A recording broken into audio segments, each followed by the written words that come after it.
Hola, yo me llamo Andrés Herrera. Lo digo con la voz que aprendí a templar entre confesionario y campanario, pero hay veces en que la misma voz se quiebra cuando nombra lo que ocurrió. Nací en Sevilla en 1968, en un barrio donde las madres encendían velas por la noche y las calles olían a azahar. Las primeras imágenes que guardo son de luz cortándose contra rejas de hierro y del rumor constante de un campanario que parecía preguntar algo al cielo. A los 8 años supe que la iglesia podía ser refugio y fiera. El cura del barrio, don Mauricio, me habló de milagros, de ayunos en 1976 y de reliquias traídas durante la transición. Mis manos pequeñas se acostumbraron al libro de oraciones, mis oídos al murmullo de confidencias. Cuando el vecindario cerraba sus puertas, él me invitaba a pasar la escoba del templo y, en la sombra, me contó historias que encerraban miedo y consuelo por igual. El seminario llegó en 1986. Madrid respiraba una modernidad que a nosotros nos parecía extranjera. La iglesia, en cambio, era un organismo antiguo. Allí, entre retiros y latines, aprendí la ritualidad. Los exorcismos eran materia relegada, pero real. Un anciano profesor, el padre Mateo, pronunciaba fechas y nombres con tal gravedad que parecía sostener el tiempo entero. Fue él quien me dijo por primera vez que no todo mal era diablo, pero que lo diabólico existía, y cuando existía, hacía ruido. Me ordenaron sacerdote en 1991 en la Catedral de Sevilla. Recuerdo la piedra fría, el sudor en la sotana y el cardenal que apretó mi mano como quien entrega una espada. Salí al atrio y la ciudad me recibió con su luz polvorienta. Mi primera parroquia fue en un pueblo al sur, donde las casas se inclinaban y el viento traía historias antiguas, romances, expulsiones y memorias de Al-Ándalus, como si el pasado fuera un huésped que nunca terminó su estancia. La práctica pastoral me enseñó a medir el dolor humano, entierros, matrimonios, confesiones que quemaban la lengua. En 1994 me enfrenté a un caso que creí sobrenatural. Una joven hablaba en despiadadas lenguas que nadie en el pueblo conocía, nombres que caían como piedras. Sentí por primera vez esa mezcla de pavor y curiosidad que rasga la piel. Llamaron a un exorcista veterano y, a su lado, comprendí que la fe iba acompañada de técnicas, de rituales que se habían transmitido en susurros. Llegó la noche en que hice mi primera grabación por impulso. Deseaba conservar cada palabra. Colocamos una grabadora barata en la mesa de la sacristía y la encendimos. No era por demostración, era por temor a olvidar la verdad. En 1995, las grabadoras eran artefactos que guardaban cosas con la crueldad de los espejos. Esa cinta contenía la voz de la joven, sonidos que después estudiaría y que me seguirían como sombra. Tras aquel caso, el padre Mateo me invitó a profundizar en rituales antiguos, libros de latín, misales de 1600 y apuntes que hablaban de lexemas perdidos. Me enseñó cómo sostener el crucifijo sin que las manos tiemblen y cómo pronunciar un nombre para no entregarlo. En 1996 comencé a recibir cartas de personas que decían sufrir presencias. Fue entonces cuando supe que el ministerio de los exorcismos, aunque oculto, era una responsabilidad que podía devorarte. Volví a Sevilla en 1998, asignado a una parroquia en el casco antiguo. La ciudad es un mapa de capas: romanos, visigodos, musulmanes, cristianos. Cada piedra susurra políticas y pecados. Un día, en la sacristía, encontré un pequeño micrófono de mano que alguien había olvidado. Lo tomé sin pensar. Fue un gesto banal, pero guardo la memoria del metal frío contra mi palma, como si tocara un augurio. Los años siguientes me hicieron temer más a lo cotidiano que a lo milagroso. Las miradas de los fieles, las murmuraciones cuando un cura recibe visitas de la diócesis. En 1999 escuché por primera vez rumores sobre un exorcismo celebrado en la ciudad que había terminado en gritos nuevos, distintos. Pero aún no comprendía a qué podrían llevarme esos ecos. Pensaba que el miedo era la materia con la que se tejían las leyendas. No sabía que a veces las leyendas llevan colgado el peso de una grabación. Fue una noche de lluvia cuando recibí la llamada que cambiaría mi vida. Una familia en el barrio de Triana decía que su hijo no dormía, que algo respondía cuando él rezaba. Fui hasta la casa con el padre Mateo y llevé el micrófono. Al cruzar el puente, la ciudad brillaba como una herida abierta. Entramos en la sala con velas y agua bendita. Encendí la grabadora por un impulso que no supe justificar. Lo que registró esa cinta no fue una simple palabra, fue un nombre pronunciado en 3 idiomas distintos. Y al escucharlo y oír que alguno de esos idiomas no pertenecía a ningún lugar donde había vivido, comprendí que ya no había retorno. El dispositivo vibró en mi mano con una quietud que anunció algo inmenso. Cuando reproduje la grabación, la primera voz dijo mi nombre en español, la segunda en latín, la tercera en una lengua que olía a piedra y a memoria de Al-Ándalus. Y entonces, más allá del micrófono, alguien contestó. Reproduje la cinta en la sacristía con las manos temblando. Las 3 pronunciaciones de mi nombre se sucedían como puertas que se abrieran a distintos sótanos del mundo. Andrés Herrera. Luego, Andreas Herrerensis. Y finalmente, una articulación que me recordaba murmullo de reza en callejones moros. Fecha. Fue en la noche del 18 de octubre del año 2000. La memoria lo fija con una claridad que duele.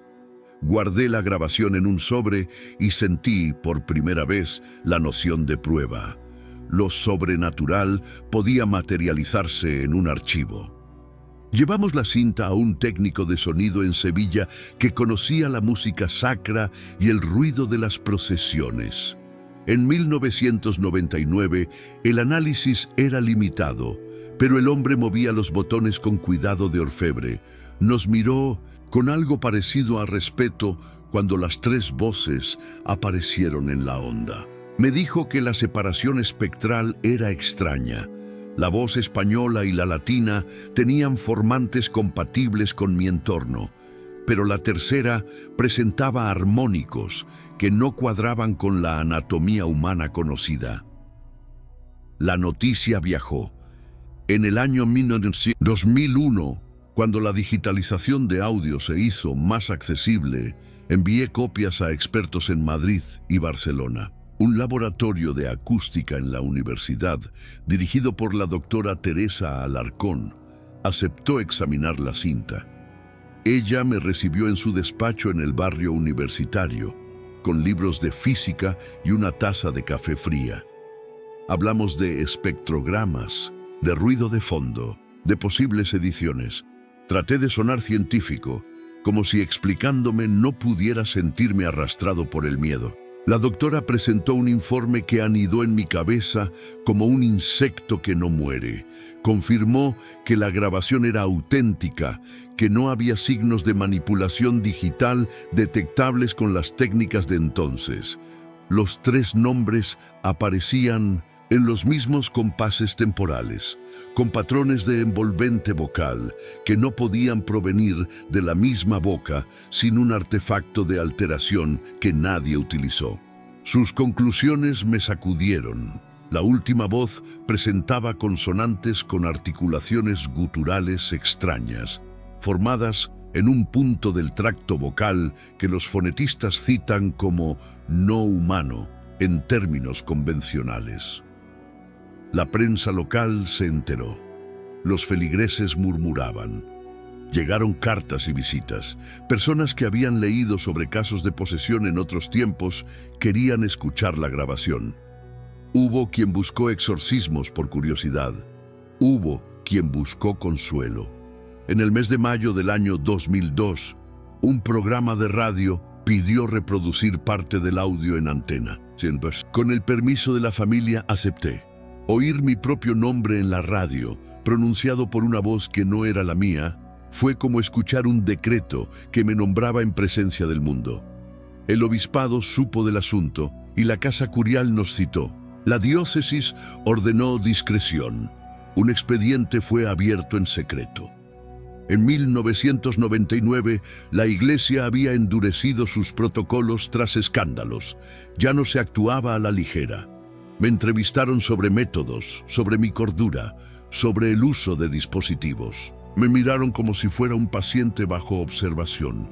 La carta que recibí del vicario general advertía sobre el riesgo de sensacionalismo y pidió prudencia.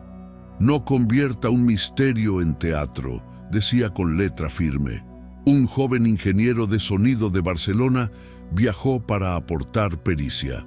Su equipo mostró que la tercera pronunciación contenía una mezcla de rasgos que coincidían con modelos de voz sintetizada y al mismo tiempo con patrones de entonación de un dialecto andalusí perdido. En la gráfica aparecían sobretonos que sugerían doble fuente. La hipótesis era perturbadora. Dos voces superpuestas, una humana y otra no, o una que se mimetizaba con humanos en formas que la ciencia no explicaba. Mientras los análisis se multiplicaban, algo más sucedió. Mi sueño se fracturó. Soñaba con pozos y túneles bajo la ciudad, con voces que se llamaban unas a otras en latín y en el árabe que se hablaba en la península hace siglos. En una de esas noches, vi una figura detrás de las rejas de la sacristía que repetía mi nombre. Me desperté con la corbata hecha nudo en la mano y con la certeza de que la grabación no era solo prueba, era portal. En el año 2003, un informe forense internacional solicitó copia del audio. No era usual, dijeron, imponer la gravedad del asunto. Luego añadieron que lo que había en la cinta merendaba fronteras académicas. Cuando el archivo pasó de manos privadas a un laboratorio oficial, recibí una llamada. Querían hablar conmigo en persona. Tomé el tren hacia Madrid, con la sensación de que cada estación era una palabra más en una oración que yo no había escrito. En Madrid, en un edificio de hormigón que olía a limpiadores y a perfume de despacho, un técnico dejó que el audio corriera en un altavoz de laboratorio. Fue la primera vez que lo escuché en una sala sin cortinajes ni velas. La tercera voz se prolongó y, hacia el final, articuló algo más que mi nombre. Pronunció la palabra tormento en una variación que no pertenecía a ningún idioma moderno. El técnico bajó el volumen, pálido. Me miró y dijo: «Padre, no sé cómo clasificar esto. No es solo voz, es un mensaje». Y al decir eso, su teléfono sonó con un número de Sevilla. Al otro lado alguien susurró: «No deje aquello, no lo busque». La llamada se cortó, colgamos el teléfono. Escuché un eco en el laboratorio. Era mi nombre, apenas un susurro, y no venía del altavoz. La voz que respondía desde el infierno parecía tejer una red que me atrapaba. Los investigadores querían más datos. Los curas pedían prudencia. Me pidieron que guardara silencio, pero la curiosidad anidaba en mi pecho como una segunda lengua. En el año 2004 emprendí una búsqueda distinta: documentación histórica. Si la voz llevaba rasgos de Al-Ándalus, quizá la respuesta estaba en los archivos. Pasé días en el Archivo General de Indias y en el archivo de la Catedral de Sevilla, revisando legajos polvorientos. Hallé crónicas del 1392, cuando la ciudad vivió temblores sociales y religiosos tras la Reconquista tardía. Había relatos de posesiones colectivas, de voces que llamaban por nombres que nadie recordaba. Un documento fechado el 23 de octubre del año 1673 mencionaba un tal Andrés como señalado por una voz en la sacristía de entonces. La investigación histórica me llevó a fragmentos olvidados de liturgia mozárabe. Encontré un breviario con anotaciones marginales escritas en una letra apresurada. En 1741, un sacerdote anotó: el susurro nombra en lenguas, y al nombrar, las puertas tiemblan. No eran pruebas científicas, pero los nombres persistían a través de los siglos como manchas indelebles. Contacté a un arabista de la Universidad de Granada, la doctora Laila Ben Youssef, quien accedió a analizar la tercera pronunciación. Ella me invitó a su despacho en la Alhambra. Caminamos por pasillos que olían a piedra y a silencio. Laila escuchó la cinta con ojos cerrados. Abrió los ojos y dijo: hay rasgos de arcaísmo andalusí, pero también hay fonemas que no corresponden a la fonética que conocemos. Es como si alguien hubiese comprimido 3 épocas en una sílaba. Mientras los expertos debatían, la vida parroquial seguía su curso y yo fingía normalidad. Celebraba misas, confesaba y bendecía, como si la puerta que había abierto con la grabación pudiera cerrarse con una genuflexión. No obstante, las noches me tenían. Sentía pasos en el corredor y escuchaba a veces el murmullo de un rezo en una lengua que no era familiar. Mis manos, que antes sostuvieron copas sagradas con naturalidad, ahora temblaban al bendecir. En el invierno del año 2005, vino a verme un anciano que se decía descendiente de una familia mora que había permanecido en Sevilla tras la expulsión. Me contó historias de pactos y de nombres que circulaban entre generaciones como advertencias. Hay un nombre, me dijo apretando la mano, que no debe volver a pronunciarse. Pronunció una palabra que sonó como una fisura en mi memoria. Lo anoté. Era la misma sílaba que, según informes, apareció en la última sección de la cinta. La diócesis empezó a padecer escarnios y visitas de curiosos. Algunos trajeron epígrafes y objetos que decían proteger contra lo demoníaco, amuletos, exvotos con imágenes de santos guerreros. Los fieles buscaban certeza. Otros, sin embargo, recibieron la noticia como un mal espectáculo. La modernidad convertía todo en espectáculo.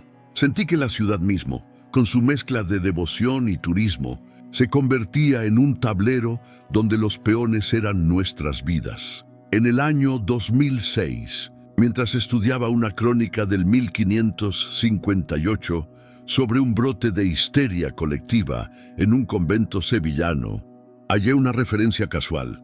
En la casa de la puerta, un clérigo registró una voz que replicó el nombre de quien preguntó. La casa de la puerta resultó ser una pequeña ermita en Triana, a 3 calles de mi parroquia. Esta coincidencia me dejó sin aliento. Los ecos volvían a sonar en los mismos lugares donde yo me movía cada día. Decidí visitar la ermita. Entré en la oscuridad con linterna y rosario. La piedra olía a humedad y a tiempo. Sobre un altar lateral, alguien había tallado un nombre bajo la capa de cal. Apenas visible, las letras parecían haber sido raspadas con prisa. Las trazas formaban algo que podría leerse como mi apellido. Mis dedos rozaron la inscripción y sentí una corriente fría que subió por mi brazo. No pude evitar pensar que alguien o algo había registrado mi paso incluso antes que yo. Al salir de la ermita, un hombre me interceptó. Era un descendiente de los albañiles que habían trabajado la capilla en 1857. Me habló de sueños compartidos entre las familias del barrio, voces que llaman por la noche, puertas que se abren solas. Me entregó un recorte de prensa amarillo donde, en el año 1939, aparecía una foto de un cura joven en la misma ermita. Miré la cara en la foto y sentí que la imagen me observaba desde otra época. La boca de aquel cura parecía a punto de decir mi nombre. Mientras doblaba la hoja, noté que alguien había escrito a mano, en tinta negra antigua, 3 palabras: no lo despiertes, y debajo, mi nombre. La ermita de Triana se volvió para mí un punto de gravedad. Volví más de una vez, a distintas horas, a distintas estaciones. La piedra acumulaba mis pasos como si fuera una memoria que prendiera más cuanto más la pisaba. En la primavera del año 2007, la comunidad parroquial organizó una vigilia. Vinieron fieles que querían ver al cura que ya era, para muchos, protagonista de un misterio. Yo me sentía menos protagonista y más interpelado por algo que no tenía rostro. La vigilia transcurrió en penumbras. Encendimos velas cerca de la ermita y recitamos salmos que crujían en la garganta. Yo pedí en silencio que aquello no fuera prueba, sino redención. Sin embargo, entre las oraciones, una mujer empezó a murmurar en latín como si no lo hubiera aprendido en la escuela, sino en la sangre. Sus labios articulaban sílabas antiguas. Su mirada se volvía hacia mí con una intensidad que ardía. Cuando terminó, exhaló un nombre que nadie reconoció salvo yo. Lo dijo en un susurro que replicó exactamente la tercera pronunciación de la cinta. Tras la vigilia, algunos vecinos vinieron a confesar. Dije mis oraciones y atendí a la gente, pero mis pensamientos no eran de consuelo, sino de investigación. Empecé a relacionar patrones. Cada vez que un sitio histórico era pisado con demasiada insistencia, aparecía un eco. Era como si la ciudad tuviera heridas que podían sangrar palabras. En 1997 había habido una reparación en la esquina donde la llamada se intensificaba. Alguien había arrancado baldosas y las había vuelto a poner. Una noche, mientras revisaba archivos en la sacristía, recibí una llamada anónima. Una voz rasposa dijo: «No puedes entender hasta que escuches la segunda grabación». Antes de que pudiera responder, colgó. No había segunda grabación, o al menos yo no la tenía. Sin embargo, la insinuación se clavó como un alfiler. ¿Había material que alguien reservaba? ¿Existía una cinta que yo aún no conocía? Comencé a sospechar que la verdad se fragmentaba y que cada fragmento quedaba en manos de quienes preferían no compartirlo. Busqué en mis archivos y hallé un cassette con cinta ya lisa, sin etiquetas. Lo puse y sonó nada pero ruido de fondo, hasta que en la fracción de un minuto mi nombre se oyó susurrado desde la mitad de la cinta. No recuerdo si grité o si me senté. Tenía la impresión de que mi propio nombre había sido recortado y pegado en un contexto que no me pertenecía. Guardé el cassette en una caja fuerte, con más superstición que seguridad. El padre Mateo, que había sido mi mentor, vino a verme. Sus ojos, ya opacos por los años, se llenaron de gravedad. «Andrés», me dijo, «hay cosas que la Iglesia guarda no por orgullo, sino por la necesidad de proteger a los fieles». Me habló de un archivo que los obispos solo consultaban en casos extremos. Me ofreció llevar la grabación ante ese tribunal eclesiástico. Acepté, aunque una parte mía quería conservar el secreto como si fuese una fiebre propia.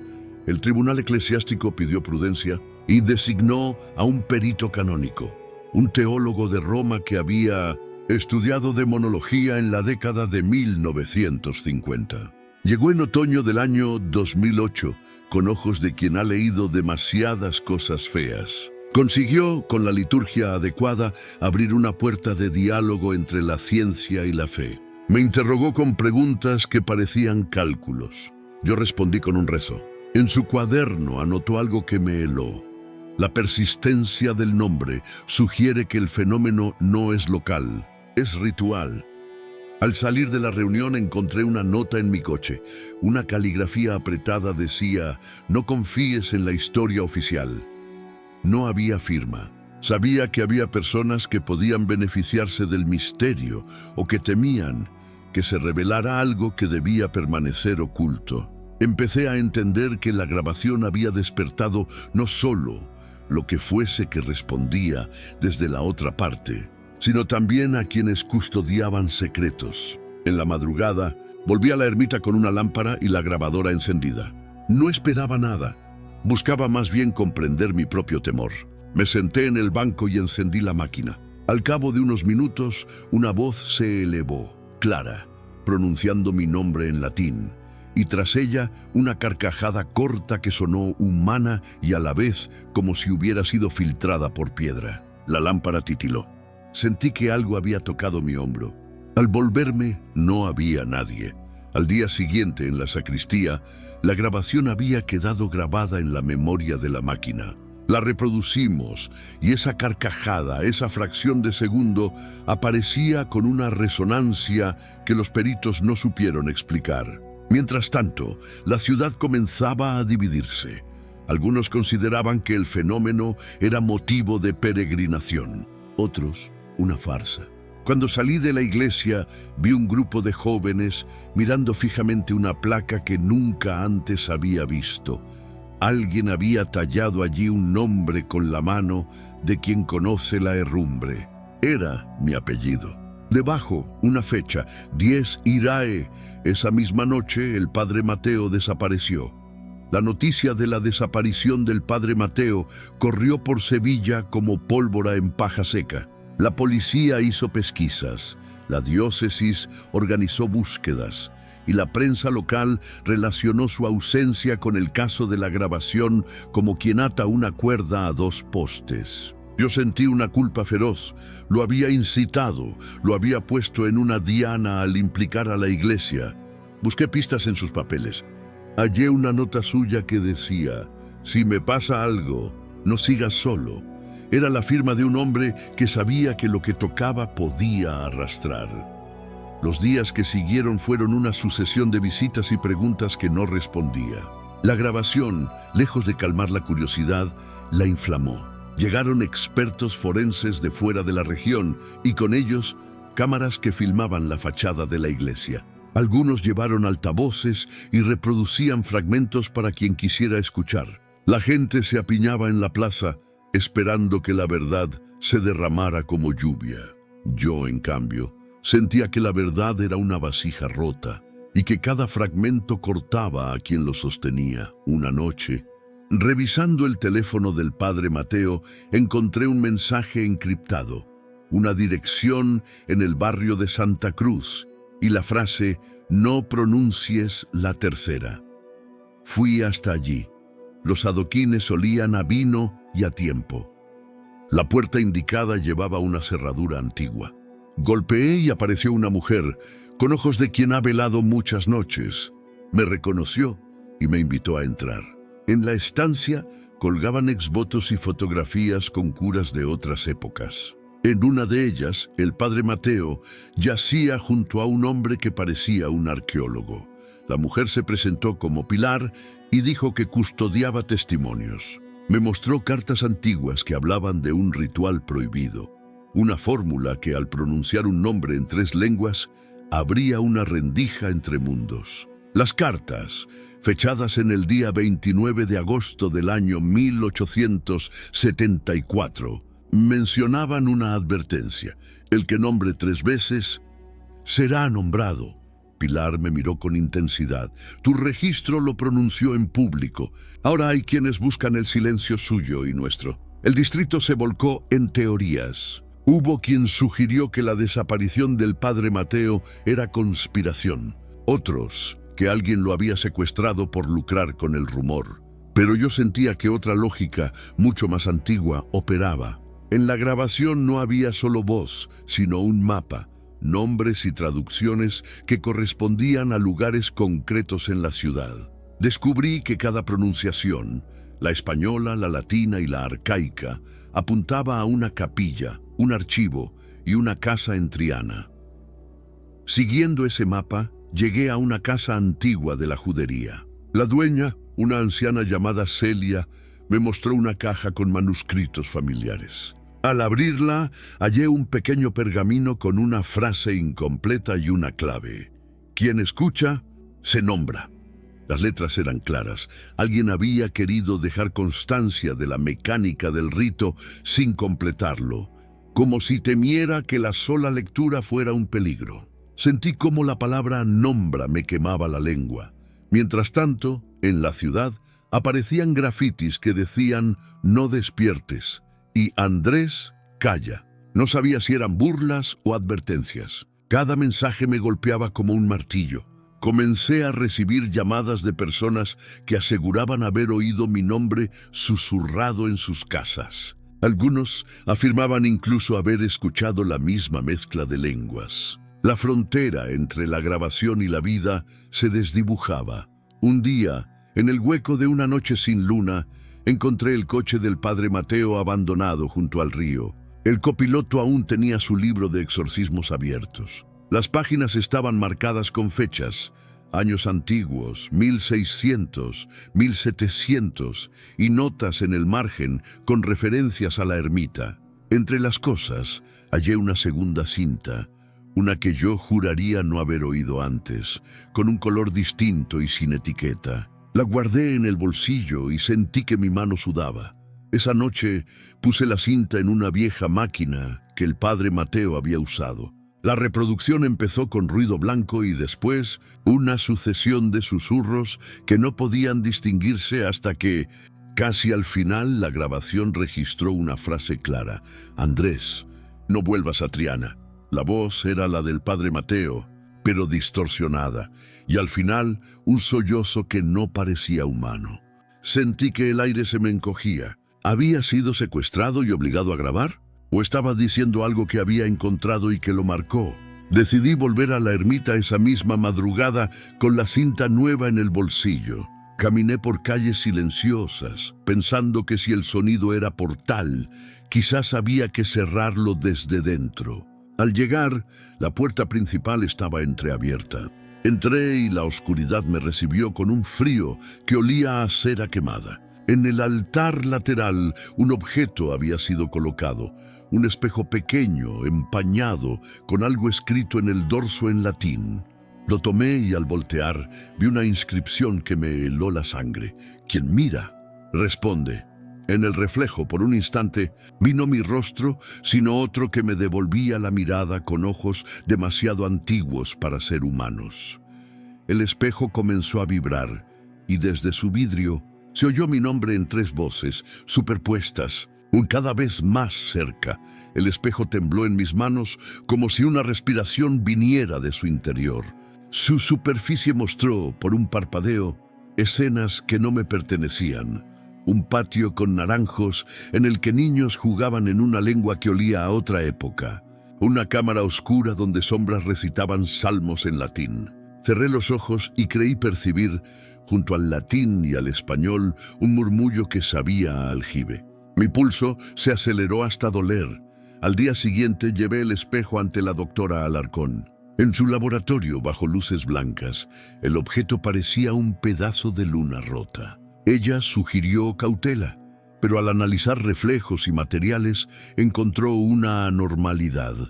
En la placa de vidrio había una capa microscópica de un compuesto orgánico raro, algo no identificable que databa, según pruebas químicas, de épocas muy antiguas. Es como si el objeto hubiese absorbido historias, dijo, y su voz no ocultó la fascinación. Mientras la ciencia trabajaba, la ciudad se llenó de extrañas coincidencias. Los feligreses comenzaron a experimentar pequeñas alteraciones en su habla.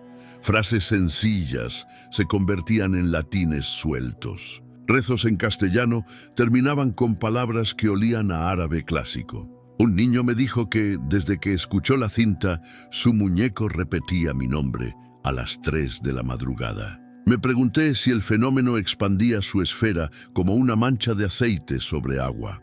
En mi mesa llegaron también hojas de diarios antiguos que relataban rituales practicados en tiempos de conflicto interreligioso. Uno de ellos, fechado en el año 1634, narraba que algunos practicaban la pronunciación en 3 lenguas para protegerse de invasiones espirituales. Otros, en cambio, la empleaban para invocar algo que no era humano. Esa ambigüedad me asfixiaba. Habíamos despertado a algo que antaño se usó como defensa y ahora, por descuido, servía a la llamada opuesta.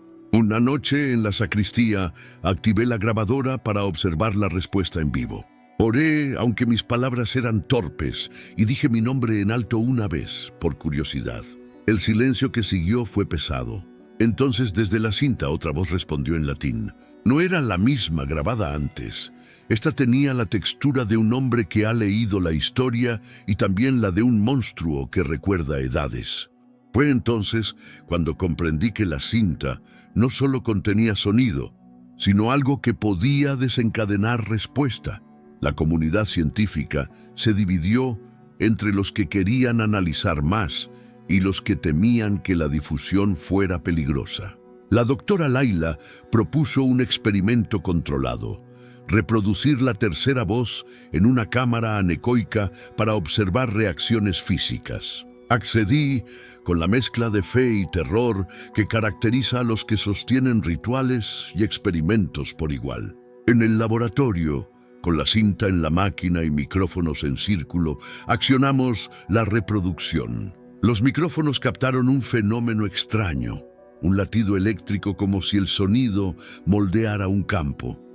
Al reproducir la tercera voz, la luz de la sala titiló. Uno de los técnicos sufrió un desmayo leve. La doctora Laila tomó notas con mano temblorosa. El análisis posterior no halló anomalías en el equipo eléctrico. Sin embargo, los registros mostraban un pulso de baja frecuencia que coincidía con las horas de la grabación. Un experto en neuromecánica sugirió que el patrón podría inducir estados de conciencia alterados. ¿Qué estaban provocando nuestras escuchas? ¿Locura, sugestión o algo que se alimentaba de atención? De regreso a Sevilla, la ciudad se mostraba herida y expectante. Un grupo de jóvenes había colocado velas alrededor de la ermita. Recitaban salmos mezclados con versos de origen incierto. Mientras tanto, en la parroquia, encontré un sobre sin remitente. Dentro había fotografías viejas del padre Mateo, sonriendo, con notas en la parte posterior que hablaban de una búsqueda de la raíz. El padre Mateo había seguido pistas que se remontaban a siglos. Era evidente que su desaparición tenía que ver con algo que había encontrado y que no deseaba soltar. Esa noche cerré la iglesia y quedé solo entre bancos y sombras. Coloqué el espejo sobre el altar y puse la cinta. Las voces salieron y el espejo reflejó algo que no era mi rostro: una sala con una puerta arqueada y dentro una figura inclinada pronunciando mi nombre en las 3 lenguas. Mi propia voz contestó desde el cristal, como si alguien dentro respondiera a mi llamada. Entonces comprendí que el espejo no era un simple objeto, era un umbral. Justo cuando apagué la grabadora, la puerta de la iglesia se abrió con estrépito. Alguien había forzado la cerradura. Un hombre entró y, antes de que pudiera verlo bien, dejó sobre el altar una caja pequeña envuelta en paño negro. Sus manos temblaban. Me miró con ojos que parecían haber conocido demasiadas noches y susurró: «No reproduzcas lo que está adentro». Cerró la puerta y se perdió en la oscuridad. Al abrir la caja, hallé otra grabación mucho más antigua, cinta de carrete con un olor a tinta y a tiempo. En la superficie, una etiqueta escrita a mano decía: «No pronunciar en voz alta». Y debajo, una mancha de cera que formaba, apenas perceptible, una silueta. Cuando activé la vieja cinta, la voz que sonó no dijo mi nombre, dijo la fecha de mi nacimiento en latín, y tras ella, una risa que reconocí como la del padre Mateo. La risa del padre Mateo quedó pegada como cera al aire. ¿Había sido él víctima o cómplice? Las preguntas se amontonaban. Decidí reproducir la carrete con más cuidado, en presencia de la doctora Alarcón y de la arqueóloga que trabajaba con Laila. El carrete crujió como un animal, y la voz que emergió tenía un ritmo de campanadas antiguas. Cita fechas, nombra a personas que no existían en mi tiempo, y remata con un parlamento que da la impresión de ser una sentencia. Mientras estudiábamos, llegaron cartas de un grupo anónimo que firmaba «Los Custodios». Decían conocer el rito y advertían que quienes indagan demasiado acaban siendo nombrados por él. El sobre tenía un sello de cera con un símbolo que recordaba cruces y arcos de herradura. La nota finalizó con una instrucción: quien escucha responde, o quien responde paga. No firmaban con nombres reales, pero su advertencia olía a urgencia. En la parroquia, algunos feligreses comenzaron a enfermar sin causa clara. Uno sufrió convulsiones, otra perdió la voz por días. Los médicos no encontraban diagnóstico. Se creaba una atmósfera de pánico. Las voces de la cinta aparecían, para muchos, como detonantes. Alguien había reproducido fragmentos en redes sociales y desde entonces la enfermedad se expandía en chismes. No sabíamos si era contagio emocional o si algo más oscuro atravesaba la ciudad. Recibí la visita de un monje del norte de España que se especializaba en manuscritos medievales. Traía consigo un códice que hablaba de un pacto antiguo, 3 lenguas, 3 puertas, un nombre. Según el texto, el ritual no buscaba poseer a una sola persona, sino anudar a generaciones a una sola identidad, una que pudiera volver una ciudad entera en testamentario del tormento. Las referencias eran crípticas, pero su intención clara: alguien o algo buscaba perpetuidad.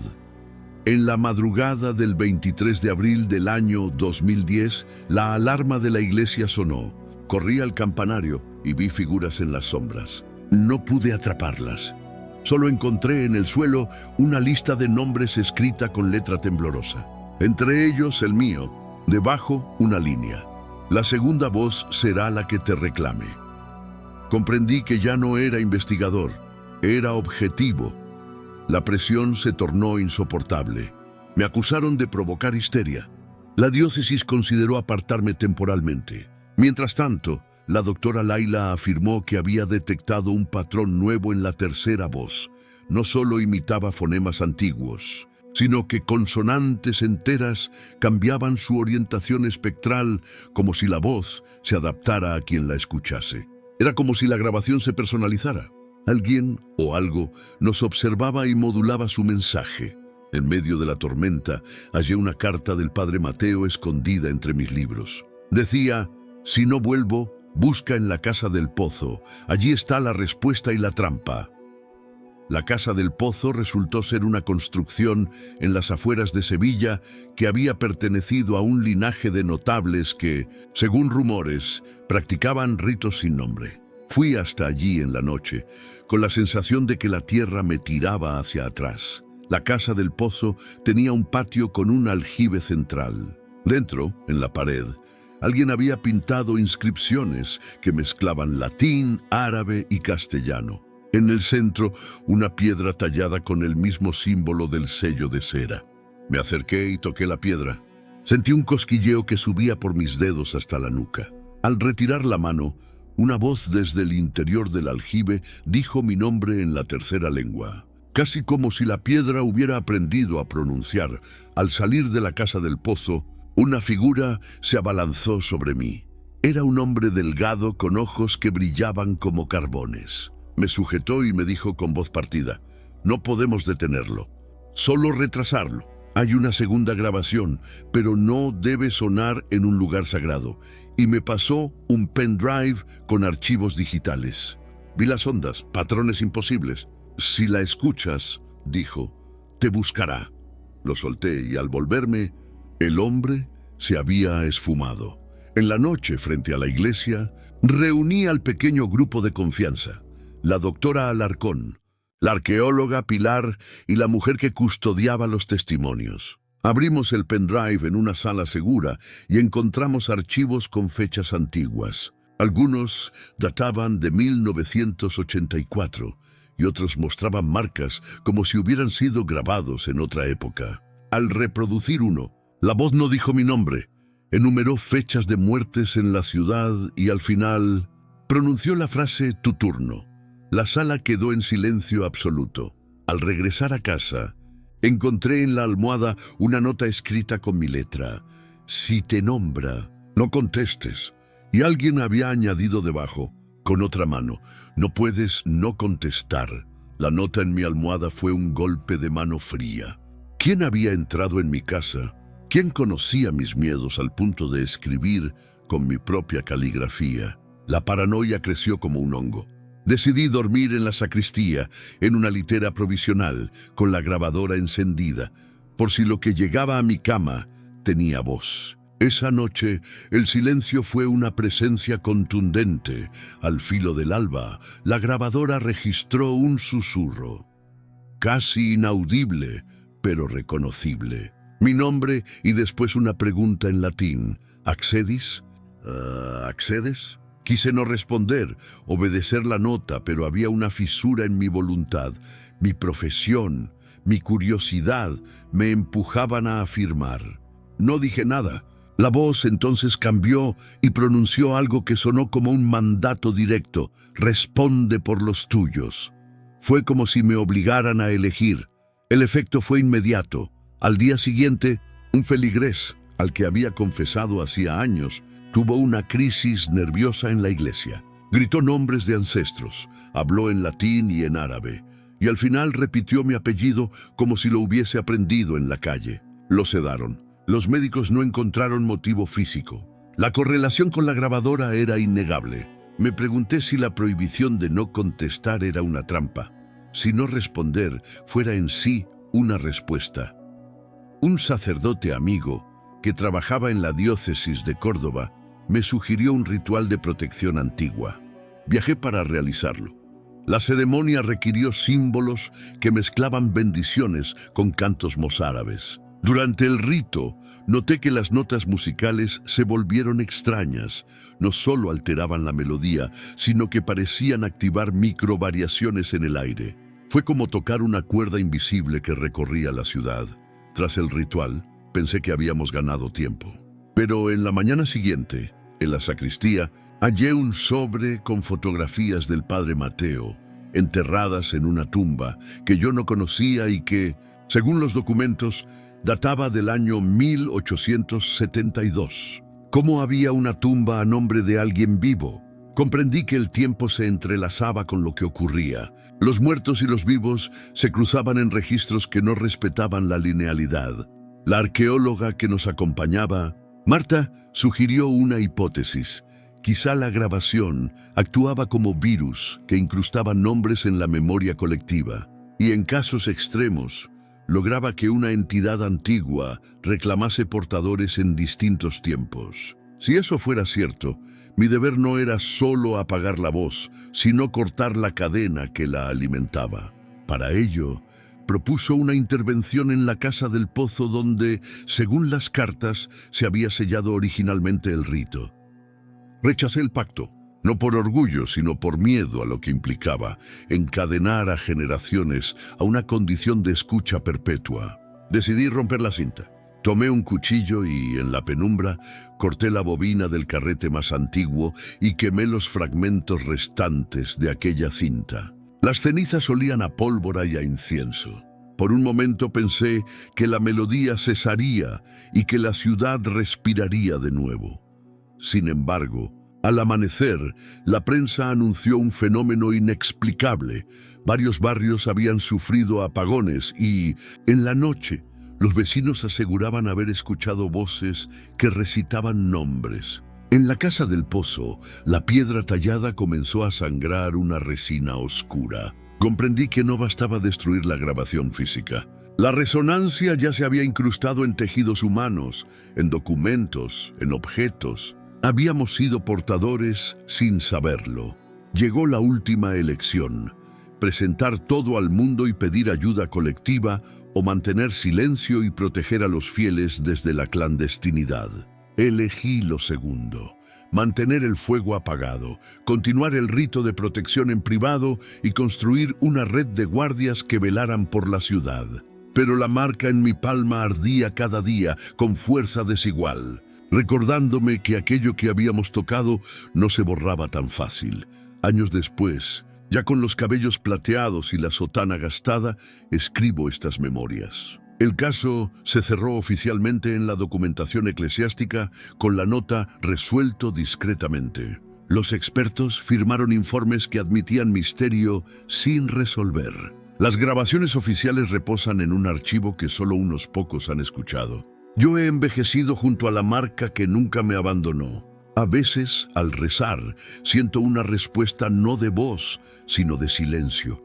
Una línea que me recuerda que el nombre puede ser puente y prisión. Una noche de invierno, mientras cerraba mi ataúd ritual, un cajón de madera donde guardábamos las cintas y los espejos, oí, desde adentro, un susurro que no estaba en ninguna grabación. Alguien decía, con mi voz, «Hola, yo me llamo», y después, En una lengua que me heló, añadió algo que no quiero transcribir. Me quedé sentado frente al cajón y comprendí que la última palabra no era de aquellos que se fueron ni de los que quedaron. Era una invitación. Y mientras escribo, algo me llama desde la página que doblé al final, mi nombre, pronunciado ahora por una voz que me suena demasiado cercana. Esta fue otra historia impactante de nuestro canal Relatos Prohibidos. La vida nos enseña que a veces la verdad se esconde en los lugares más oscuros y que incluso el miedo puede revelar una lección. Cada relato que escuchas aquí está inspirado en hechos reales, en experiencias de personas que vivieron lo inexplicable y encontraron fuerza en medio del terror. Si esta historia te estremeció o te hizo reflexionar, cuéntanos en los comentarios. ¿Qué habrías hecho tú en esta situación? Tu opinión nos importa.